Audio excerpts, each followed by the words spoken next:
मैंने आज तक देखा है। वो अपनी बेटी को हर दिन कुछ गलत गोलियां खिलाती है।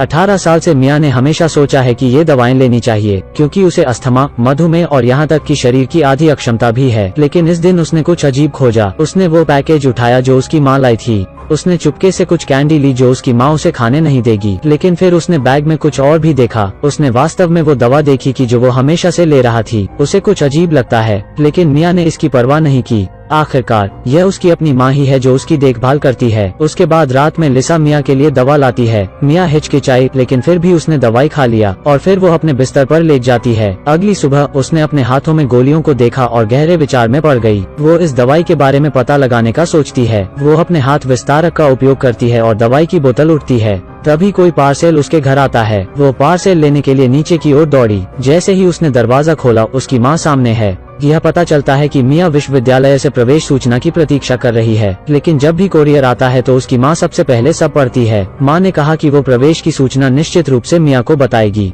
लड़की वापस बेडरूम में आती है और दवा की बोतल को देखती है। जितना वो इसे देखती है उतना ही वो परेशान है। फिर उसने अपनी दवाई की बोतल का स्टिकर उतारा। ऊपर का स्टिकर निकल जाता है। निश्चित रूप से बाहरी पैकेजिंग अलग थी और अंदर वास्तव में एक अलग दवा थी। रात को उसकी माँ दवा और पानी लेकर आती है। उसने गोलियां लेने का नाटक किया। जब माँ चली गई तो उसने गोलियां थूक दी। उसे नहीं लगता कि यह उसके लिए अच्छा है। माँ के सोने का इंतजार करते हुए वह ध्यान से लिविंग रूम में आती है। उसने कंप्यूटर चालू किया और दवा के बारे में पता किया, लेकिन घर पर इंटरनेट काट दिया गया है। मियां काफी हैरान है। उसे नहीं पता था कि लिसा यह सब देख रही है। अगले दिन उसने एक फार्मेसी में कॉल लगाई। अप्रत्याशित रूप से उसकी माँ ने फार्मेसी से बात कर ली है। वो डर गई और फोन काट दिया। फिर उसने किसी और को फोन डायल किया। उस व्यक्ति ने वास्तव में उसे दवा का नाम खोजने में मदद की। फोन करने वाले ने उसे बताया यह दिल की बीमारी के लिए दवा है। जाहिर तौर पर उसकी हरी गोली के सही नहीं है। उसने फोन काट दिया है और अब वो पूरी तरह से हैरान है। वो आज अपनी माँ के साथ फिल्म देखते हुए भाग उठी। उसे सड़क पर एक फार्मेसी मिली। उसने ये अज्ञात दवा दिखाई और वो यह जानना चाहती है कि यह क्या है।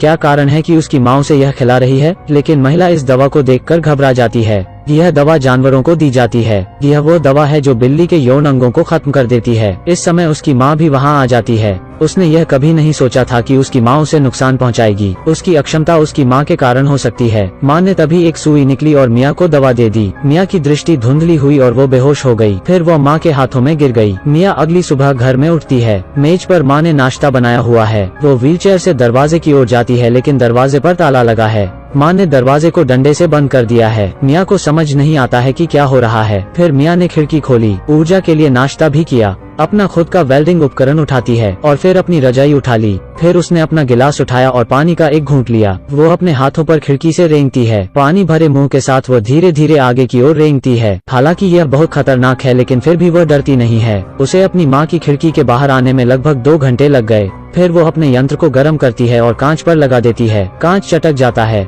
फिर उसने पानी को कांच पर थूक दिया। कांच इससे टूट जाता है। कांच से बचने के लिए उसने रजाई का इस्तेमाल किया। उसने हर कदम गिना, लेकिन अब उसे अस्थमा होने लगता है। स्प्रे लेने के लिए वो कमरे में वापस जाती है। उसके बाद वो सामान्य हो जाती है। वो व्हीलचेयर से नीचे जाने लगती है और गलती से नीचे लुढ़क जाती है। इस समय उसने पाया कि उसके पैर की उंगलियों में कुछ हरकत है, क्योंकि उसने कई दिनों से दवा नहीं ली है। पता चला कि सच में माँ ही है जिसने उसे नुकसान पहुँचाया है। वो जमीन पर बैठकर चिल्लाती है। फिर वो व्हीलचेयर में घर से बाहर निकल जाती है।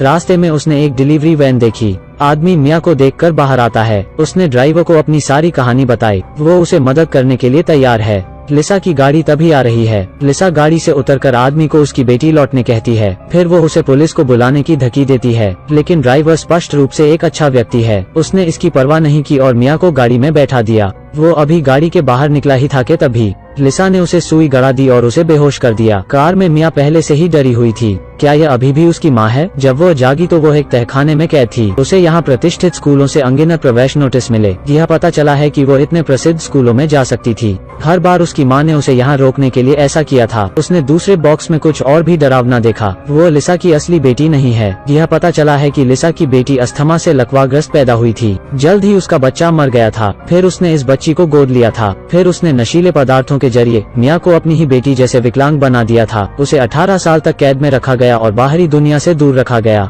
लिसा अंदर आई और जानती थी कि अब सच छिपाना मुश्किल है। अब वो बेटी के सामने सख्त है। वो सुई उठाती है और उसे दवाई देना चाहती है। तभी मियाँ गोदाम में छिप जाती है। उसने शेल्फ पर रखे छोटे डिब्बों को देखा और एक योजना बनाई। जब लिसा ने दरवाजा खोला तो उसने थोड़ा सा काला रस सीधे पी लिया। क्योंकि वो जानता है कि लिसा उसे मरने नहीं देगी। निश्चित रूप से उसे अस्पताल ले जाया जाता है, लेकिन जब उसे होश आया तो लिसा वार्ड के बाहर उसका इंतजार कर रही थी। फिर वो वहाँ से चली गई। लिसा के जाने पर मिया ने नर्स को लिखने के लिए कहा, लेकिन आधे अधूरे लिखते लिखते माँ उसे वहाँ से ले गई। यह पता चला है कि लिसा पास है मौजूद थी। उसने शाओमी को धक्का दिया और बाहर ले गई। रास्ते में मिया राहगीरों को इशारा करने के लिए अपनी आंखों का इस्तेमाल करती रही, लेकिन यह बेकार है। वार्ड में नर्स ने मिया का संकेत पाया। लिसा को रोकने के लिए अस्पताल ने पुलिस को बुला लिया। लिसा बंदूक निकालती है तो पुलिस रुक जाती है। लिसा को कंधे में गोली लगती है।